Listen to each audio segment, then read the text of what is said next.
Leonardo e Ferdinando, libero e capitano del team Toscana, si esaurisce con una sconfitta alla fase a gironi.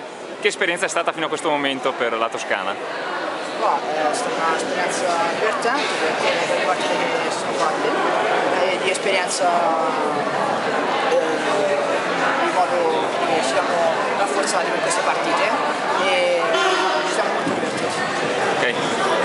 Sicuramente è stata una grande esperienza per i ragazzi del gruppo che magari come in Toscana non ci sono squadre di altissimo livello giovanile, non erano magari abituati a giocare partite di alto livello e ora invece hanno provato cosa vuol dire e ci siamo fatti valere, come abbiamo anche dimostrato, lottando sempre, magari con un po' di sfortuna in alcuni momenti, però dimostrando sempre che comunque un ruolo.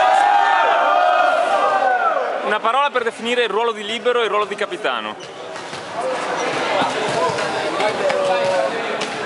Quello che dà la carica in campo. Il ruolo di capitano è difficile ma anche emozionante. Ok, domani sera ci sarete alla discoteca, al teatro? Dipende perché forse se le bimbe vanno la femminile va il finale.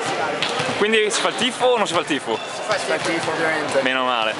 Grazie ragazzi, un saluto. Grazie a voi.